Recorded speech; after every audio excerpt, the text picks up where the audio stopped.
they came to the conclusion that Ayurveda has nothing to offer for rheumatoid arthritis, because all the previous studies which looked at single herbs or single formulations, either the research design was at fault or the results were not, significant.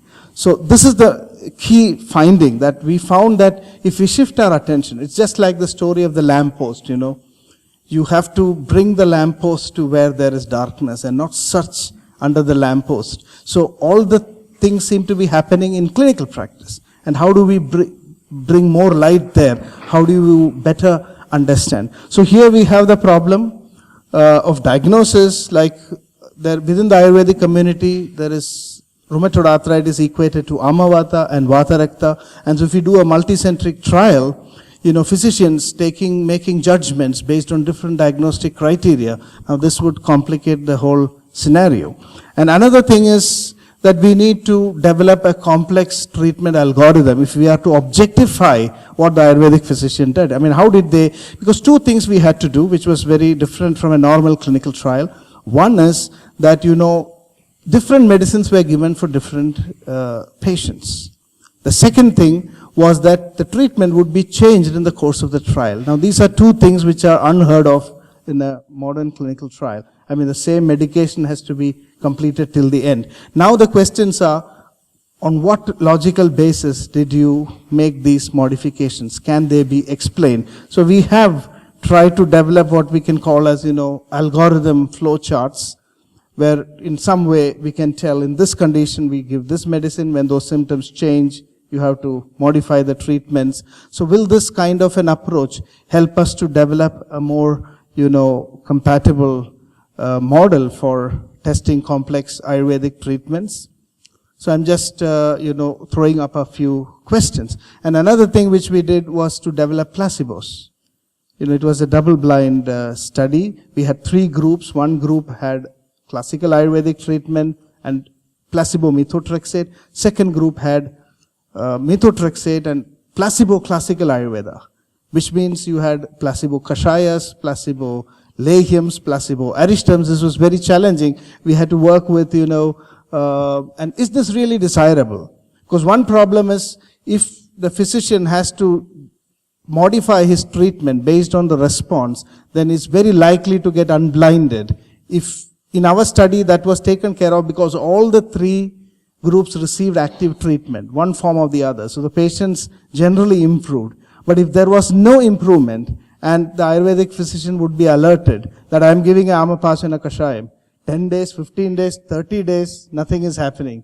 And then I may get the doubt that this could be a placebo. So, but this was a placebo controlled study. We were able to show that blinding is successful, but what is the scope for using such placebos in the future? That's another question. And the last question is, this is still not fully, all the complexities of Ayurvedic treatment not included in this study, because we have the external therapies, we have the shodhanas, because this was how you would treat a patient in the outpatient. So the treatment was still, although, complete in the sense that it reflected what a physician would do in the outpatient clinic, it still doesn't reflect the complexity. So when you take it to the next level of complexity, how do we design? I mean, what kind of an RCT? Would the RCT still, survive that level of complexity? So these are the questions, and I think I will stop here.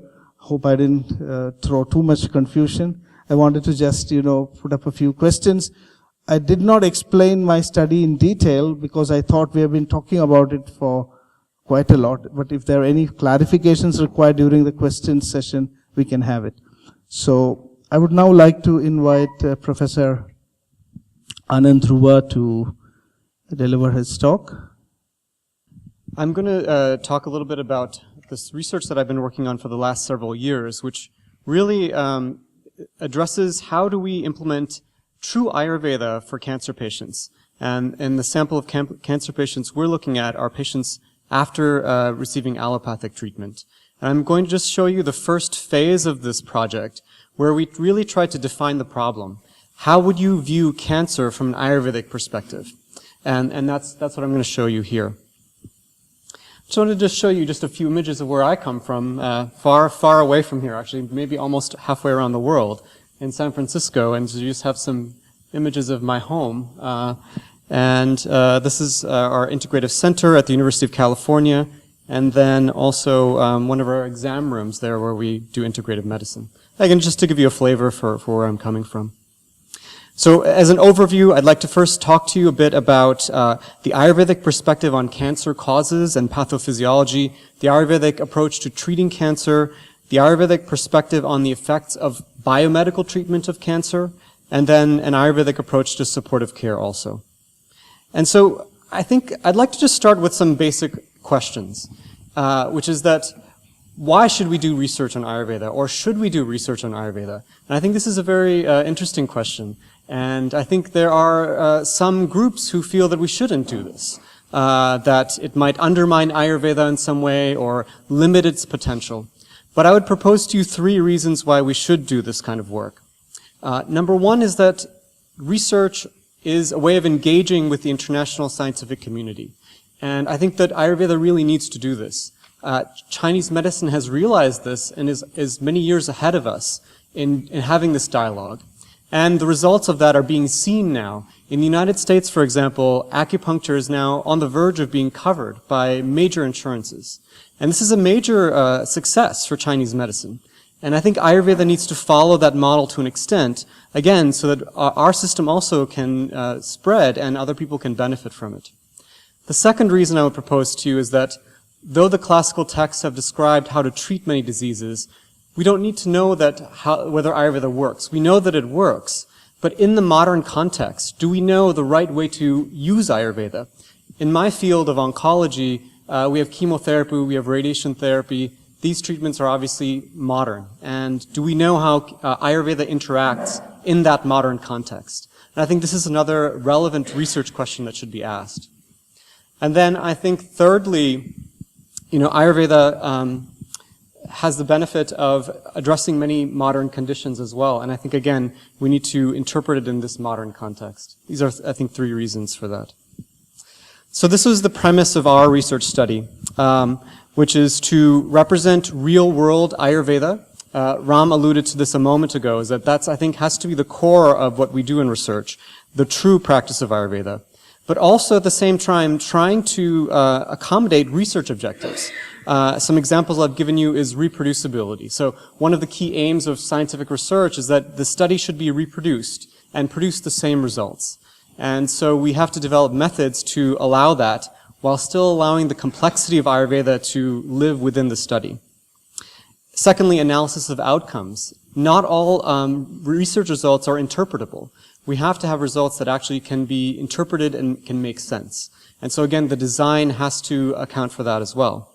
And then the third question are mechanisms. Again, in the West, this is a very big question. How does it work? What is the biological mechanism? And I think doing a good study will allow you to answer that question as well. So again, the critical initial step is to characterize the disease condition. I think Ram alluded to this a little bit a minute ago. Is, for example, rheumatoid arthritis, Amavata or Vata Rakta. And in cancer, there's a very similar issue that comes up. In the classical text, you have the concept of Granthi and Arbuda, which are discussed. But as I think about those concepts and I think about cancer, I don't think that there is a direct correlation between these concepts. And so if we were to initiate a study of cancer and use these therapeutics of Granthi and Arbuda, we may produce a negative result, for example. So I think it really requires going back to the basics and trying to understand our cancer from an Ayurvedic perspective, using Ayurvedic terminology. And that's what I'm going to talk to you about today. So what we did in this study is we conducted interviews with 10 very experienced Vaidyas and asked them these basic questions I've been posing to you. What is cancer from an Ayurvedic perspective? How would you describe it? How would you frame it? How would you treat it? How would you frame the biomedical treatment of cancer, chemotherapy, radiation therapy, from an Ayurvedic perspective? And what are the effects of those treatments from an Ayurvedic perspective? So we asked a number of those questions. And after analyzing the data from these qualitative interviews, we came up with this theoretical framework of how Ayurveda can look at cancer.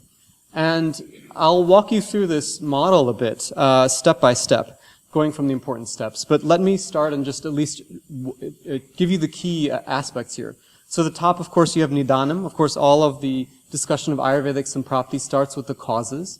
And then you go down two pathways. One is the pathway of Ati Yoga, or excess, and the other pathway is the pathway of Agni.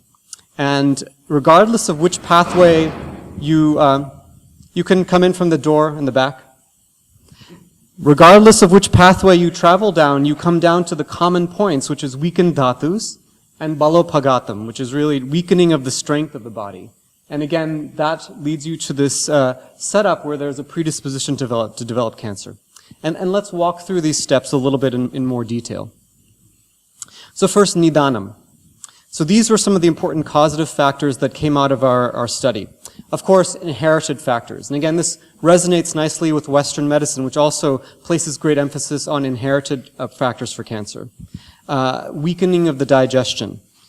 Dietary issues, such as improper diet for constitution. Viruddh ahar came up as a very important factor, so incompatible food combinations. Again, lifestyle practices that are incompatible, late nights, excessive activity, lack of care during menstrual cycles. Again, our study was relating to breast cancer, so this issue came up as an important one. And again, state of mind, depleted ojas, doshic imbalances, and again, vegadharana, another core Ayurvedic idea for causes of diseases. So these are all listed as important causes of cancer. And again, I'm speaking to an Ayurvedic audience, so I don't need to convince you necessarily that these are important causes. But let's look a little bit about what we know about cancer from a Western perspective and see if there's any resonance between these two different ideas of causes of cancer. So one is this idea of biorhythms. And in Ayurveda, we talk very much about the daily routines, the seasonal routines, and the importance of those to good health. So looking at the biomedical literature, you'll find studies like this that looked at changes in our routines resulting in increased risk of diseases. So these two studies speak about daylight savings time, which is something that we do in the United States, where we shift the clock forward in the spring and move it back 1 hour in the fall. I think it's done in several countries in Europe as well.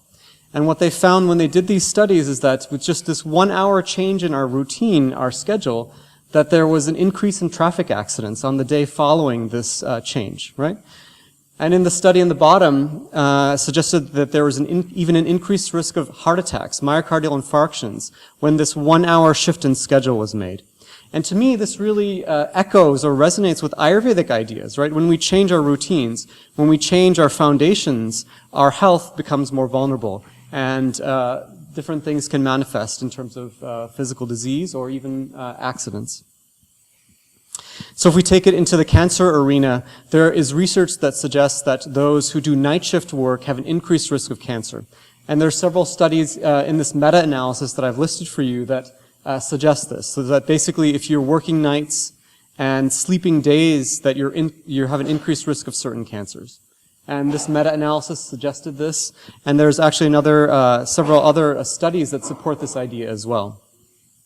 Again, in Western medicine, we would have a hard time explaining this idea, but when we look at it Ayurvedically, it's quite intuitive that when you change your entire basis for your routine, that you're going to be vulnerable to disease.